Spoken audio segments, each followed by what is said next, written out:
मेरे चैनल को सब्सक्राइब करें और बेल आइकन दबाकर भेड़ियों के झुंड का हिस्सा बनें। हेलो हीरोज, कैसे हैं आप लोग। मेरा नाम है जुबैर और आज हम शुरू करने जा रहे हैं इनजस्टिस 2। इससे पहले हमने इनजस्टिस 1 को पूरा किया है, जिसके बाद हमने गेम को और ग्राउंड जीरो को कवर किया। अब अगर कोई न्यू है मेरी वीडियोस में तो मैं उसे एक दफ़ा इनजस्टिस 1 का खुलासा बता देता हूँ कि 5 सालों में क्या हुआ और एंडिंग कैसे हुई। कहानी तब शुरू हुई थी जब जोकर ने सुपरमैन को ट्रिक करके उसी के हाथों से लोइस का कत्ल करवा दिया था और मेट्रोपोलिस को भी न्यूक्लियर बॉम्ब से उड़ा दिया था। तो सुपरमैन को तब फील होता है कि बस अब बहुत हुआ, कब तक हम मुजरिमों को छोड़ते रहेंगे और वो वापस आकर हमारी फैमिलीज को कत्ल करते रहेंगे। किसी को तो इसे रोकना होगा। और वो ये फैसला लेता है कि वो ये काम खुद करेगा और वो इसकी शुरुआत जोकर के कत्ल से करता है। और फिर शुरू होता है सुपरमैन का अच्छाई से बुराई तक का सफर और एक मर्डर्स का ना रुकने वाला सिलसिला। और बैटमैन इसमें सुपरमैन का साथ देने से इनकार कर देता है और उनके दरमियान इख्तलाफात बढ़ने लगते हैं।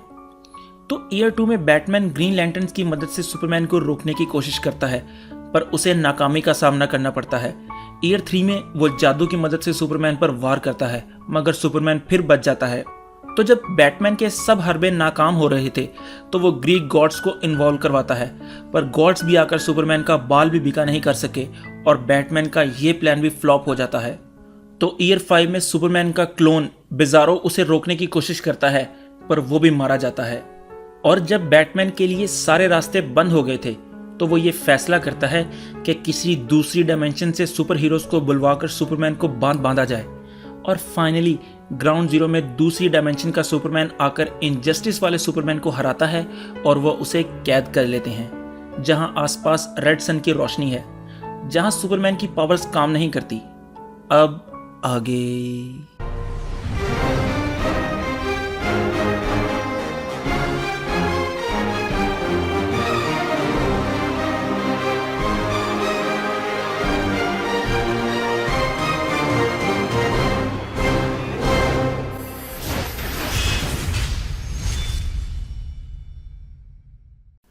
मैंने काफ़ी लंबा रिकैप इसलिए बताया ताकि जो बंदा पहली दफ़ा मेरी वीडियो देख रहा है वो भी फॉलो कर सके प्रॉपरली। और दूसरी बात, इनजस्टिस 2 की कहानी इनजस्टिस 1 गेम और इनजस्टिस 2 गेम के बीच की है और अभी ये स्टोरी कंटिन्यू है। तो इसलिए इनजस्टिस की वीडियो सिर्फ आपको संडे की संडे मिला करेंगी, क्योंकि अभी इसके इतने ज़्यादा इश्यूज पब्लिश नहीं हुए। तो अब हम चलते हैं कहानी की तरफ। सुपरमैन अपने सेल में बैठा है और कहता है, इस सब को इस तरह नहीं होना चाहिए था। इतने पेन और इतनी जंग के बाद हमें क्या मिला। ये सब कुछ बदला जा सकता था अगर तुम एक दोस्त की तरह मेरा साथ देते। मुझ पर इल्जाम लगाने से अब कोई फर्क नहीं पड़ने वाला क्लार्क। बैटमैन उसके सामने खड़ा उसे जवाब देता है। तो सुपरमैन एक जोरदार मुक्का उस शीशे की दीवार पर मारकर कहता है, मुझे एक दफा यहां से निकल लेने दो। इस बार मैं तुम पर रहम नहीं करूंगा। लेकिन उन पंचिस से उस ग्लास पर तो कोई फर्क नहीं पड़ता, बल्कि क्लार्क के हाथ से खून निकलने लगता है और वो कहता है, देखो तुमने क्या कर दिया, अब तुम जीत गए हो, जाओ ये अब दुनिया तुम्हारी है। बैटमैन कहता है, मुझे दुनिया नहीं चाहिए, बल्कि मैं तो दुनिया में वो सब कुछ वापस लाना चाहता हूँ जो तुमने उनसे छीन लिया है। तो सुपरमैन थोड़ा आगे आकर मुस्कुराते हुए कहता है, तुम दुनिया को छीना हुआ वापस करोगे? तुम जो अपनी फैमिली को नहीं संभाल सका। एल्फ्रेड मर गया, सारे रॉबिन जा चुके हैं, तुम उन्हें तो वापस नहीं ला सके, दुनिया को कैसे ठीक करोगे? तो बैटमैन क्लार्क की ये बातें सुनकर वहां से जाने लगता है। तो क्लार्क पीछे से उसे आवाज देकर कहता है, हाँ जाओ जाओ, यहां पर भी सच से मुंह फेर कर चले जाओ। जो अपने माँ बाप को 2 गोलियों से नहीं बचा सका, वो दुनिया को क्या बचाएगा। बैटमैन जब रूम से बाहर निकलता है तो वहां हार्ली खड़ी थी और वो उसे कहती है, आउच। माँ बाप वाली बात कुछ ज्यादा ही कह दी उसने। और वो बैटमैन को कपकेक ऑफर करती है और कहती है, मेरे पास 2 थे, पता नहीं दूसरा कहाँ गया। तो ब्रूस कहता है, वो तुमने खुद खा लिया है। तो हार्ली कहती है, वाओ, तुम तो वाकई दुनिया के सबसे बड़े डिटेक्टिव हो, ये केस तो तुमने फौरन सॉल्व कर दिया। बाहर जाकर बैटमैन उसे कुछ कहने लगता है, पर हार्ली कहती है, मुझे पता है तुम क्या कहने वाले हो, यही ना कि तुम्हारे सब क्लोज फ्रेंड आहिस्ता आहिस्ता तुम्हें छोड़कर चले जाते हैं। पर परेशान मत हो, मैं हमेशा तुम्हारे साथ हूं और अगर कहो तो मैं तुम्हारी रॉबिन बनने के लिए भी तैयार हूं। और फिर वो बाइक पर किक मारती है और वहां से निकल जाती है। इसके बाद हार्ली एरो केव में जाती है, जिसका नाम उसने चेंज करके क्विवर रख दिया है, और वहां अपनी बेटी को कॉल मिलाती है क्योंकि आज उसका बर्थडे था। पर तभी एक धमाके से दीवार फटती है और अमेंडा वॉलर अंदर आती है, जो हार्ली को उसके जुर्मों की सजा देने आई थी। मगर धमाके की वजह से हार्ली के कान बंद हो जाते हैं और वो कहती है, क्या क्या कह रही हो? धमाका काफी जोरदार था, कुछ सुनाई नहीं दे रहा। तो वॉलर कहती है, फ्लैग, इसे पकड़ लो। तो हार्ली कहती है, वो मैं कोई मुजरिम नहीं हूँ, मैं तो बैटमैन के साथ काम करती हूँ। तो वॉलर कहती है, तुम्हें शायद बैटमैन ने माफ कर दिया हो तुम्हारे गुनाहों के लिए, पर हुकूमत ने अभी तुम्हें माफ नहीं किया। और फ्लैग आगे बढ़कर उसे पकड़ने की कोशिश करता है। तो हार्ली एक कदम पीछे लेती है, अपनी बाइक को स्टार्ट करती है और उस पर बैठकर वहां से भाग जाती है। और वो जाते हुए बैटमैन को मदद के लिए कॉल भी करती है, पर तभी एक गोली आकर उसके लगती है और वो मोटरसाइकिल समेत वहां पर गिर जाती है और डेड शॉट की आवाज आती है, शी इज डाउन। जब हार्ली की आंख खुलती है तो उसको उन्होंने बांधा हुआ था और फ्लैग उसे बताता है कि तुम्हारे दिमाग में हमने एक्सप्लोसिव चिप डाल दी है। और वॉलर उसे कहती है, welcome to the suicide squad. अब किसी और जगह पर एक नौजवान बच्चा तीर कमान हाथों में लिए खड़ा है और कहता है, एक कदम भी आगे मत बढ़ाना। और उसके सामने डॉक्टर फेट खड़ा था, जो कहता है, कॉर्नर लैंस क्वीन, तुम काफी बड़े हो गए हो। जब मैं तुम्हें यहाँ लाया था तो तुम काफी छोटे थे। अपने पेरेंट्स को बुलाओ, मुझे उनसे बात करनी है। और एक आवाज आती है, ठंक, और वो सकर एरो सीधा आकर डॉक्टर फेट के हेलमेट पर चिपक जाता है और फेट मायूसी से अपना सर झुका लेता है। तो फेट एक घर में दाखिल होता है जो कि ग्रीन एरो और डेना लेंस का है, और अंदर आकर कहता है, यार अपने बेटे से तो कहो कि मेरे सर पर तीर चलाना तो बंद करे। और ओलिवर हेलमेट के पीछे देखता है तो वहां पर बहुत से एरो चिपके हुए थे। तो ओलिवर अपने बेटे को रुकने का कहता है और डेना कहती है, हेलमेट काफी शाइनी है ना, इसलिए उसे टारगेट करना काफी आसान है। तो फेट कहता है, ये कोई आम हेलमेट नहीं है, इसमें लोगों का मुकद्दर छुपा है। तो डेना पूछती है, तो बताओ आज कैसे आना हुआ? तो डॉक्टर फेट कहता है, मुझे पता है मैंने गलत किया तुम्हें यहाँ लाकर, जो कि तकदीर को मंजूर नहीं था।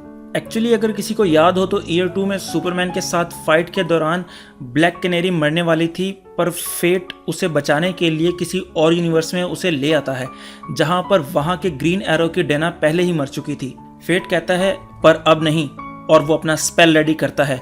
पर इससे पहले कि वो कुछ करे, ब्लैक कैनेरी के सोनिक साउंड से डॉक्टर फेट बाहर जाकर गिरता है, जहां पर वो अपने आप को संभालता है और एरो उस पर तीरों की बारिश कर देता है। पर फेट उन सबको बड़ी आसानी से रोक लेता है। तो ओलिवर डेना से कहता है, प्रिटी बर्ड, वो ब्लैक वाला एरो तो देना जरा। और वो ब्लैक एरो उस पर मारता है, जिसको फेट रोकने की कोशिश करता है, पर वो तीर उसका जादू चीरते हुए उसके हाथ में घुस जाता है। एरो उसके पास आकर कहता है, तो कैसा लगा मेरा मैजिकल एरो?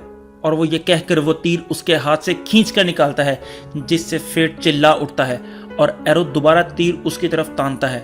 पर डॉक्टर फेट कहता है, रुको रुको, तुम लोग मुझे गलत समझ रहे हो, मैं यहाँ तुम लोगों को नुकसान पहुँचाने नहीं आया, मैं तो यहाँ सिर्फ डेना को लेने आया हूँ, क्योंकि हमारी अर्थ पर सुपरमैन हार गया है और सब कुछ ठीक हो गया है, और बैटमैन को मदद के लिए साथियों की जरूरत है। और सिर्फ डेना क्या, तुम भी चलो मेरे साथ, यकीनन बैटमैन को तुम्हारी मदद की भी जरूरत पड़ेगी। दूसरी तरफ हार्ली पागलों की तरह हंस रही है और कहती है, मैं बैटमैन की न्यू रॉबिन हूँ, वो कभी भी आता होगा मुझे बचाने के लिए। और तब बैटमैन नजर आता है, जो कि वहां पहुंच चुका है और वो बिल्डिंग के अंदर दाखिल हो गया है। वो एक गार्ड को बेहोश करके रूम के अंदर एंटर होता है। तो वॉलर कहती है, तुम इस तरह हुकूमत के काम में दखल नहीं दे सकते, मैं तुम्हें जेल में डलवा दूंगी। तो बैटमैन, जिसकी आंखें किसी डेविल की तरह लाल हो रही हैं, वो कहता है, मैं तो तुम्हारा शुक्रिया अदा करने आया हूँ वॉलर, मैं काफी वक्त से तुम्हें मॉनिटर कर रहा था और फाइनली आज तुमसे मिलने का मौका मिल ही गया। और वो 2 गन्स निकालता है और सब पर गोलियां चलाना शुरू कर देता है और वो फ्लैग और वॉलर को भून डालता है। तो हार्ली हैरानगी से पूछती है, तुम हो कौन? तुम तो बैटमैन नहीं हो सकते। तो बैटमैन आगे बढ़कर सब विलन्स के सामने आता है और कहता है, अब से तुम लोग मेरे लिए काम करोगे, आज से तुम मेरा स्क्वाड हो। और वो फ्लैग के हाथ से वो पैड भी छीनता है जिसमें सबके दिमागों में लगी हुई चिप्स का कंट्रोल था। वो पैड पकड़कर कहता है, तुम में से कई अनस्टेबल हैं और कई यूजलेस हैं जिनकी मुझे ज़रूरत नहीं। और कैलेंडर मैन कहता है, नहीं नहीं प्लीज़ मुझे मत मारो, आज तो मेरी बर्थडे भी है। तो तो बैटमैन वो बटन्स को प्रेस करता है और वहां पर खड़े बहुत से लोगों की खोपड़ियां खुल जाती हैं, पर कैलेंडरमैन बच जाता है और वो खुश था क्योंकि वो बैटमैन के लिए यूजलेस नहीं था। पर बैटमैन कहता है खुश मत हो, ये हुकूमत की टेक्नोलॉजी काफ़ी ख़राब है, 2 नंबर पैड खरीदा हुआ है इन्होंने। और वो ज़ोर से 2-3 दफ़ा प्रेस करता है और कैलेंडरमैन का भी दिमाग खुल जाता है। इसके बाद बैटमैन स्क्वाड को लेकर बाहर आता है जहां पर हेलीकॉप्टर्स पहले ही से उनका इंतज़ार कर रहे थे और वो सब उसमें बैठने लग जाते हैं। पर बैटमैन को कुछ गड़बड़ फील होती है और वो टैब अपने एक साथी को हैंड ओवर करके कहता है मुझे पता है तुम यहाँ पर ही हो, अब सामने आ जाओ। और वहाँ असली वाला बैटमैन सामने आता है जिसको मैं ब्रूस कहूँगा ताकि कन्फ्यूजन ना हो कि मैं किसकी बात कर रहा हूँ। तो ब्रूस बैटमैन को कहता है उतार दो ये मखौटा और दिखाओ अपनी शक्ल के कौन हो तुम, और ये सूट तुम पर नहीं जचता।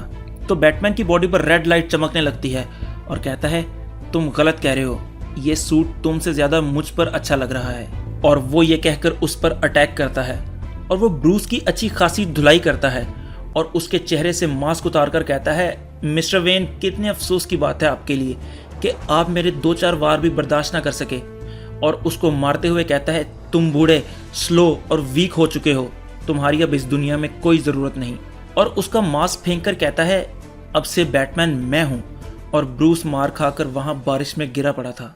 इसके अगले दिन जब ब्रूस की आंख खुलती है तो वो हॉस्पिटल में लेटा हुआ था जहाँ उसके पास बारबरा बैठी थी उसकी देखभाल करने के लिए। इसके बाद वहाँ लूशियस फॉक्स कमरे में दाखिल होता है जो कि मरे हुए लेक्स का पैगाम लेकर आया था जो उसने मरने से पहले उसे भेजा था।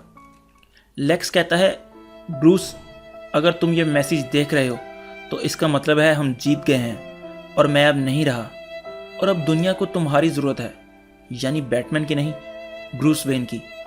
मैं दुनिया का सबसे अमीर आदमी था और मैं अपनी सारी जायदाद और दौलत तुम्हें दे रहा हूँ ताकि जो कुछ भी सुपरमैन ने बिगाड़ा है उसे ठीक कर सको और दुनिया को बेटर प्लेस बना सको, ऐसी जगह जहाँ लोगों को बैटमैन की ज़रूरत ही ना हो। इस मैसेज के बाद ब्रूस उठता है और अपना मास्क पहनकर कहता है मुझे उसको ढूंढना होगा जिसने ये सब किया। पर फॉक्स उसे कहता है तुमसे कोई मिलने आया है, पहले उससे मिल लो फिर चले जाना। और वहाँ ब्लैक कैनेरी उसके सामने खड़ी होती है जो बैटमैन को देखकर आकर उसके गले लग जाती है। और वो अकेली नहीं आई थी, ओलिवर भी उसके साथ आया था। तो बैटमैन की और ओलिवर की मुलाकात होती है। तो ब्रूस ओलिवर से कहता है अच्छा हुआ तुम भी आ गए क्योंकि मैं एक टीम बना रहा हूँ अमीर लोगों की जो कि पैसा इन्वेस्ट कर सकें लोगों की भलाई के लिए। तो ओलिवर ये सुनकर कहता है तुम्हें क्या लगता है घमंडी इंसान, सिर्फ अमीर लोग ही दुनिया की मदद कर सकते हैं, क्या गरीबों का कोई हक नहीं इसमें? तो ब्रूस कहता है तुम गरीब तो नहीं हो, तुम एक बिलियनियर हो। तो ओलिवर कहता है नहीं, बिलियनियर था मगर मैंने सब कुछ खो दिया, अब मेरे पास सिर्फ एक लकड़ी का घर है।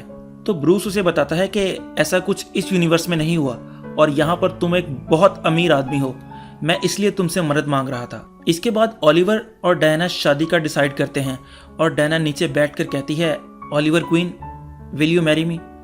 तो एरो कहता है बैटमैन के सामने? तो वो पीछे मुँह करके ब्रूस से कहता है यार वो जो तुम फौरन से गायब होने वाली ट्रिक करते हो ना, वो तो ज़रा करके दिखाओ। और ओलिवर आगे मुंह करके फिर पीछे मुंह करता है तो बैटमैन वहां से जा चुका था। और ओलिवर हैरानी से कहता है ये हमेशा इस तरह कैसे कर लेता है? अभी ये सब ही चल रहा था कि अलार्म बजने लगता है और बारबरा चिल्लाकर कहती है ये तो प्रिजन का अलार्म है। जब वो सब जाकर देखते हैं तो प्रिजन का जो जेलर है वो बताता है कि लाइट बंद हो गई है, ना कैमरास चल रहे हैं और ना ही कोई लाइट। तो ब्रूस पूछता है तो सुपरमैन के सेल का क्या? और दूसरी तरफ क्लार्क जो कि उस सेल में बंद था और रेड सन्स की मौजूदगी में उसकी पावर्स काम नहीं कर रही थी, मगर अब लाइट जाने की वजह से वो सब बंद हो चुके थे और क्लार्क अपने हाथों में आती हुई पावर्स को दोबारा फील करने लग गया था और अपनी सारी ताकत अपने हाथ में जमा करके वो एक जोरदार मुक्का उस शीशे पर मारता है जिससे उसमें सुराख हो जाता है, जिसको देखकर सुपरमैन के चेहरे पर एक हल्की सी मुस्कान आती है। और यहाँ पर इनजस्टिस के पहले 4 इश्यूज की कहानी एंड हो जाती है। तो अगर आपको इनजस्टिस 2 का स्टार्ट पसंद आया हो तो वीडियो को लाइक करें, कमेंट करें और सब्सक्राइब ज़रूर करें। तो खुश रहें, खुश रखें। अल्लाह हाफिज़।